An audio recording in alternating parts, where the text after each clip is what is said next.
मुंबई की हीरानंदानी सोसाइटी में फर्जी वैक्सीनेशन के मामले में एफआईआर दर्ज, 4 आरोपी गिरफ्तार। मुंबई में 24 घंटे में कोरोना के 762 नए मामले, 19 लोगों ने तोड़ा दम। महाराष्ट्र में कोविड टास्क फोर्स के बाद स्वास्थ्य मंत्री राजेश टोपे ने चेताया, लोगों से इसी तरह बढ़ती लापरवाही तो आ जाएगी कोरोना की तीसरी लहर। केस कम होने के बाद पालघर जिला अनलॉकिंग के लिए दूसरी कैटेगरी से तीसरी कैटेगरी में पहुंचा, मिलेगी पहले से ज्यादा छूट। महाराष्ट्र के बीड़ में स्वास्थ्य कर्मियों ने रोका अजीत पवार और स्वास्थ्य मंत्री राजेश टोपे का काफिला, पुलिस ने भांजी लाठियां। एनसीपी सांसद सुप्रिया सुले ने कहा, पार्टी मास्क नहीं लगाने वालों को नहीं देगी टिकट। जिनकी 3 बार बिना मास्क लगाए गई तस्वीरें सामने आई, उन्हें नहीं मिलेगा आगामी चुनावों में टिकट। अहमदाबाद के 2 बड़े तालाबों के पानी में भी मिला है जीवित कोरोना वायरस, पिछले साल सितंबर से दिसंबर के दौरान लिए गए थे नमूने। आईआईटी गांधीनगर और जेएनयू की टीम ने की है पानी में कोरोना वायरस की मौजूदगी पर रिसर्च, इससे पहले गंगा के पानी में भी मिल चुका है वायरस। मुंबई में टीवी एक्ट्रेस सुरभि श्रीवास्तव और मोहसिना मुख्तार चोरी के मामले में गिरफ्तार, सीसीटीवी में पकड़ी गई थी वारदात। एंटीलिया मामले में जारी है प्रदीप शर्मा से पूछताछ, गोरेगांव के डंपिंग ग्राउंड पर लेकर पहुंची एनआईए। मेहुल चौकसी के अस्पताल से छुट्टी, अब डोमिनिका की जेल में कटेगी रात, कोर्ट का आदेश। महाराष्ट्र के नांदेड़ में तेल और गैस की कीमतों के विरोध में प्रदर्शन, एआईएमआईएम ने निकाला बैलगाड़ी मोर्चा। मुंबई में पेट्रोल 102 रुपए 58 पैसे प्रति लीटर हुआ, डीजल 94 रुपए 70 पैसे प्रति लीटर। नांदेड़ में मूसलाधार बारिश के बाद बह गया हाईवे पर बना हुआ पुल, यातायात प्रभावित। गुजरात के आणंद में भारी बारिश से कोहराम, शहर में समंदर जैसा मंजर। 21 अंकों की बढ़ोतरी के साथ 52,344 पर बंद हुआ सेंसेक्स, निफ्टी में 8 अंकों की गिरावट। कोरोना की दूसरी लहर से अर्थव्यवस्था को 2 लाख करोड़ के आउटपुट का नुकसान, आरबीआई की रिपोर्ट में जताई गई है आशंका। अब देश भर में सभी वाहनों के लिए होगा एक जैसा प्रदूषण प्रमाण पत्र, नेशनल रजिस्टर से लिंक होगा डेटा। खत्म हुआ 7 सीटर हुंडई की एलेक्जार का इंतजार, 9.5 सेकंड में पकड़ती है 100 किलोमीटर की रफ्तार, 16,30,000 है शुरुआती कीमत। भारत में लॉन्च हुई यामाहा की रेट्रो लुक वाली FZX बाइक, 1,17,000 से शुरू हो रही है कीमत।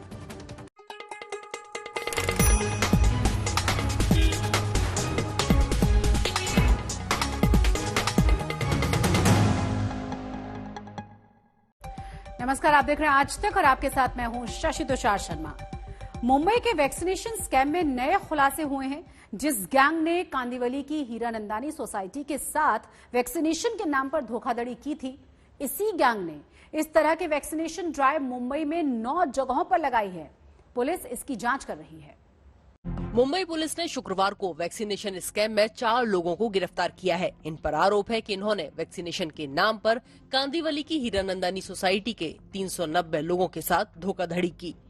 कोविशील्ड बताकर उनसे वैक्सीन के लिए प्रति व्यक्ति 1260 रुपए लेकर कुल 4.5 लाख रुपए से ज्यादा लिए। पुलिस के मुताबिक जांच में सामने आया है कि बीएमसी ने सोसाइटी में ऐसा कोई वैक्सीनेशन कैंप लगाने की इजाजत नहीं दी थी। इस सोसाइटी में अपने मेंबर के लिए 30 मई को एक वैक्सीनेशन कैंप ऑर्गेनाइज किया था। व्हेन दे डिसाइडेड एक वैक्सीनेशन कैंप लेने का है, तो उनके मैनेजमेंट कमेटी ने एक रेप्यूटेड हॉस्पिटल का एक पीआरओ है, उनको कांटेक्ट किया गया और ये पीआरओ ने इंस्टेड ऑफ हॉस्पिटल से ये ऑर्गेनाइज करने के बजाय कोई एक मिडलमैन को बताया गया और ये मिडलमैन ने और एक दूसरे डॉक्टर को पकड़ के 30 तारीख को 390 लोगों को वैक्सीनेट किया गया। हीरानंदानी सोसाइटी में ये वैक्सीनेशन कैंप 30 मई को लगाया गया था। 390 में से एक भी आदमी को वैक्सीन लगवाने के बाद कोई साइड इफेक्ट नहीं हुआ तो सोसाइटी के सदस्यों को शक हुआ। उन्हें सर्टिफिकेट भी तुरंत नहीं मिले थे। जब 5-10 दिन बाद सर्टिफिकेट आए तो उन पर अलग अलग अस्पतालों के नाम थे। पुलिस ने जांच में पाया है कि निजी अस्पतालों की कोविन आईडी चुराकर गैंग के सदस्यों ने सोसाइटी को सर्टिफिकेट बांटे जो फर्जी हैं। जब वैक्सीनेशन किया गया उस दिन उनको बताया गया था कि वो जो सर्टिफिकेट है वैक्सीनेशन का वो आपको 4-5 दिन के बाद मिलेगा। कुछ दिन के बाद जब वो सर्टिफिकेट जनरेट होना चालू हो गया तो लोगों को ये मालूम पड़ा ये सर्टिफिकेट में नाम जो है वो नाम तो सही है, लेकिन उसका डेट, टाइम एंड प्लेस जो है वो गलत आ रहा था। सो नेचुरली उनको डाउट आ गया कि वेदर वैक्सीनेशन जो दिया गया है उनको वो सही है या नहीं है। तो उसके बाद उन्होंने पुलिस स्टेशन को कंप्लेंट किया गया। We have conducted this preliminary inquiry, 2-3 दिन से उसकी इंक्वायरी चल रही है और जो कुछ भी प्रिलिमिनरी इंक्वायरी हमने अभी तक की है उसमें जो चीजें हमारे सामने आई है उसमें फर्स्ट इम्पोर्टेंट चीज ये है, ये वैक्सीनेशन कैंप जो लिया गया था उसमें कोई भी बीएमसी की परमिशन नहीं ली गई थी। पुलिस के मुताबिक आरोपियों महेंद्र सिंह, संजय गुप्ता, चंदन सिंह और नितिन मोंडे में से चंदन और नितिन निजी अस्पतालों से जुड़े थे और वैक्सीन का फर्जी सर्टिफिकेट बनाते थे। मध्य प्रदेश के सतना में करीम अकबर नाम का शख्स इन्हें वैक्सीन सप्लाई करता था। केस में अभी राजेश पांडे नाम का एक पूर्व अस्पताल कर्मचारी फरार है। इस गैंग का भंडाफोड़ सबसे पहले आज तक ने किया था। ये जानकारी भी सामने आई है कि इस रैकेट ने 9 और जगहों पर वैक्सीन के कैंप लगाए थे, जिन्हें लेकर पुलिस की जांच चल रही है।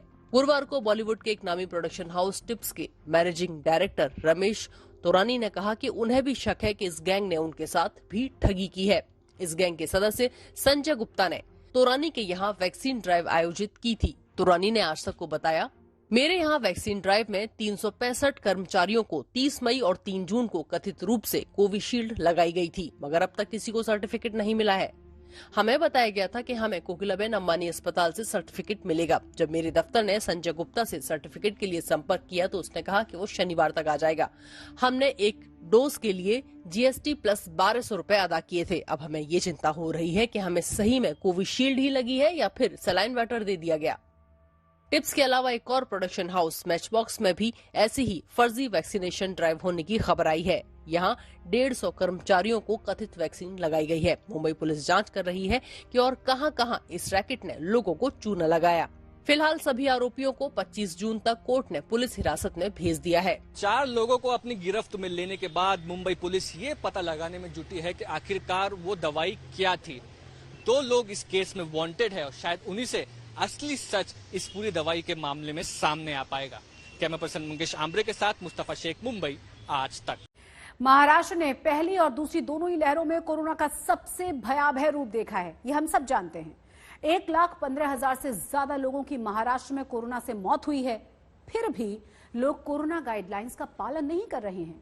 महाराष्ट्र कोविड टास्क फोर्स ने चेतावनी दी है कि अगर लोग नहीं संभले तो 2 से 4 हफ्ते में ही तीसरी लहर आ जाएगी। मुंबई के अंदर भीड़ की इस लापरवाही को देखकर कौन कहेगा कि यहाँ एक्सपर्ट्स 2 से 4 हफ्तों में तीसरी लहर आने की चेतावनी दे चुके हैं। वो तो मुंबई में अब तक 100% अनलॉकिंग भी नहीं हुई है, तब ये हाल है। मुंबई के भीड़ भरे बाजारों में बच्चों को बिना मास्क लगाए ले जाना क्या कोरोना को न्योता देना नहीं है? मुंबई के सबर्बन इलाके कांदिवली में इस वक्त हम मौजूद हैं। शहर में 100% अनलॉक नहीं हुआ है, तब ये हाल है। अब जरा आप सोचिए, जब 100% अनलॉक हो जाएगा तब क्या हाल होंगे। कोरोना के केसेस शहर में और आसपास कम तो हो रहे हैं। ऐसे में नागरिकों का कहना है कि उनको और ज्यादा रिलैक्सेशन की जरूरत है। इंडस्ट्रीज कहती हैं उन्हें काम करने के लिए और ज्यादा समय चाहिए। जी हाँ, केसेस तो कम हो रहे हैं, लेकिन सिटीजन्स जैसे जैसे बाहर आ रहे हैं शायद वो ये भूल रहे हैं कि खतरा अभी टला नहीं है। मुंबई में पिछले 24 घंटे में कोरोना के 762 केस आए हैं और 19 लोगों ने दम तोड़ा है। यानी आंकड़े बिल्कुल ऐसे नहीं है कि कोई छूट ली जाए। ऊपर से टास्क फोर्स बता चुकी है कि कोरोना का डेल्टा प्लस वेरिएंट काफी ज्यादा संक्रामक है। जो संभावना थर्ड वेव की जताई जा रही है वो भयंकर हो सकती है और इसके लिए आम जनता को एप्रोप्रिएट कोविड बिहेवियर का इस्तेमाल करना बहुत जरूरी है। इसमें हाथ धोना, क्राउडेड प्लेसेस में न जाना, 1 मीटर की दूरी रखना, ये तो आ ही गया, लेकिन मास्क सबसे ज्यादा इंपॉर्टेंट है और हम तो रेकमेंड कर रहे हैं कि डबल मास्किंग होना बहुत जरूरी है। महाराष्ट्र में इस समय ब्लैक फंगस भी बड़ी चुनौती बना हुआ है। ब्लैक फंगस के महाराष्ट्र में 7,359 केस आ चुके हैं और 653 लोगों की जान जा चुकी है। राज्य में अब भी ब्लैक फंगस के 4,403 एक्टिव केस हैं। मुंबई में ब्लैक फंगस की वजह से 3 बच्चों की एक आंख तक निकालनी पड़ी। बॉडी के जिस भी हिस्से में ब्लैक फंगस पहुंचता है उस हिस्से को काट कर अलग करना पड़ता है और बच्चों में ये स्थिति काफी चिंताजनक है। डॉक्टरों का मानना है कि आने वाले थर्ड वेव में भी ऐसे केसेस सामने आने की संभावना है। मुंबई से मुस्तफा शेख और पंकज उपाध्याय के साथ आज तक ब्यूरो। दूर दराज के जिन इलाकों में अभी तक सड़कें पहुंची ही नहीं हैं, वहां वैक्सीन पहुंचाना अब भी बड़ा चैलेंज है। इस चुनौती से निपटने के लिए कई जल्द ही भारत में दूर दराज के इलाकों में दवाइयों और वैक्सीन की सप्लाई के लिए ड्रोन का इस्तेमाल शुरू हो सकता है, जिसके ट्रायल्स शुरू हो चुके हैं। If you have to take the drone far away, then obviously you will lose sight contact with the drone, and therefore such kind of drone operations were not permitted. So for the first time, the Ministry of Civil Aviation, DGCA, have given clearance to Telangana to try out a pilot which is called Medicine from the Sky, and take drones to far distance, where we can use drones to supply medicines, to supply, let us say, blood samples. And of course now, because vaccines have become important, we can try it out for vaccines also. देश के हर नागरिक तक vaccine पहुंचाने में drone कितने कारगर हो सकते हैं, ये कई अफ्रीकी देशों में साबित हुआ है। जहां दूर दराज के इलाकों तक वैक्सीन पहुंचाना मुमकिन हो पाया है, तो सिर्फ ड्रोन्स की वजह से। भारत में भी दूर दराज के इलाकों में वैक्सीन सप्लाई के लिए ट्रकों से लेकर बाइक तक का इस्तेमाल हो रहा है। ट्रैफिक जैम और खराब सड़कें होने से वैक्सीन की बर्बादी का प्रतिशत ज्यादा होता है। जिन इलाकों में सड़कों का नेटवर्क नहीं है या तो जो जंगली इलाके हैं, वहां वैक्सीनेशन एक बड़ी चुनौती बन गया है। ऐसे इलाकों में ड्रोन की मदद से ये काम बड़ी आसानी से किया जा सकता है।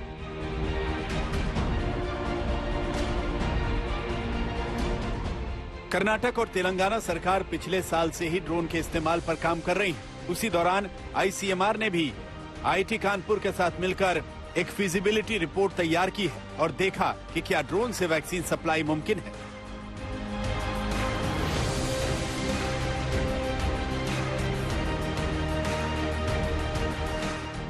कि दूर दराज के एरिया जहां पर वैसे पहुंचना आसान नहीं है, चाहे वो ट्राइबल एरियाज हैं, जंगल के इलाके हैं या पहाड़ी इलाके हैं, नॉर्थ ईस्ट के स्टेट्स हैं जहां पर मुश्किल होता है। कई बार बहुत थोड़े से लोग होते हैं और उनके लिए दवा पहुंचानी है या वैक्सीन पहुंचानी है। तो ये IIT के साथ मिलकर ICMR ने ये स्टडी करी है और ये बहुत ही महत्वपूर्ण है और इसका सफल परीक्षण हो चुका है। अब इससे खाली वैक्सीन की ही डिलीवरी नहीं हो पाएगी, जो जीवन रक्षक दवाइयां हैं कई बार इमीडिएटली पहुंचाने की जरूरत होती है और जमीन के रास्ते पहुंचाना आसान नहीं होता है, उसको ड्रोन के द्वारा कर सकते हैं। तो ये एक देश की वैज्ञानिक उपलब्धि है। स्टडी के उत्साहजनक नतीजे आने के बाद इसी 11 जून को टेंडर जारी किए हैं। टेंडर की शर्तों में यह भी बताया गया है कि वैक्सीन सप्लाई के लिए ड्रोन्स कैसे होने चाहिए, जैसे कि beyond the visual line of sight, कम से कम 35 किलोमीटर तक की दूरी एक बार में कवर कर सके, बिल्कुल सीधी उड़ान भर सके ताकि वैक्सीन को नुकसान ना हो, जमीन से 100 मीटर तक की ऊंचाई पर उड़ान भर सके, कम से कम 4 किलो पेलोड लेकर उड़ने में सक्षम हो, बेस स्टेशन से नेविगेट किया जा सके, वैक्सीनेशन सेंटर पर लैंड करके वैक्सीन डिलीवरी कर सके और डिलीवरी के बाद वापस कमांड सेंटर तक लौटने की तकनीक हो। फिलहाल ड्रोन कंपनियों के साथ वैक्सीन सप्लाई के लिए 90 दिन का करार किया जाएगा, जो बाद में जरूरत के हिसाब से बढ़ाया भी जा सकता है।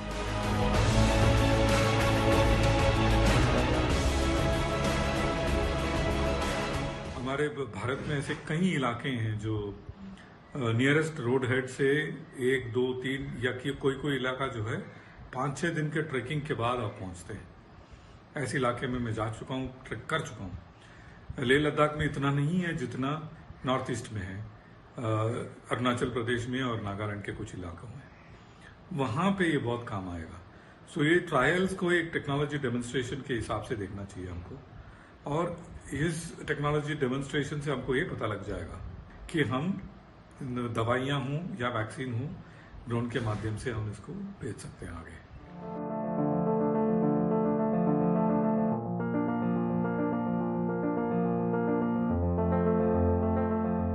कई देशों में पहले से ही मेडिकल सप्लाई के लिए ड्रोन डिलीवरी नेटवर्क मौजूद है। अफ्रीकी देशों में ड्रोन से कोरोना वैक्सीन सप्लाई बेहद हिट हो चुकी है। भारत में ड्रोन से डिलीवरी की सर्विस कब शुरू होगी, ये कर्नाटक और तेलंगाना में चल रहे प्रयोगों पर निर्भर करता है। अगर सब ठीक रहा तो इस मॉनसून में ही वैक्सीन की ड्रोन डिलीवरी शुरू हो जाएगी। देश में वैक्सीनेशन को रफ्तार देने के लिए दो चीजें अहम हैं, वैक्सीनेशन की उपलब्धता और वैक्सीन की सप्लाई। वैक्सीन की उपलब्धता के लिए केंद्र सरकार ने पहले ही फैसला ले लिया था और अब देश के दूर दराज और दुर्गम जंगली इलाकों तक वैक्सीन पहुंचाने में ड्रोन का इस्तेमाल एक क्रांतिकारी कदम साबित हो सकता है, जिसके लिए ट्रायल शुरू हो चुके हैं। दिल्ली से मंजीत नेगी और हैदराबाद से आशीष पांडे के साथ आज तक ब्यूरो। इसी खबर के साथ मुंबई मेट्रो में बस इतना ही, लेकिन देश और दुनिया की तमाम बड़ी और अहम खबरों के लिए आप देखते रहिए आज तक।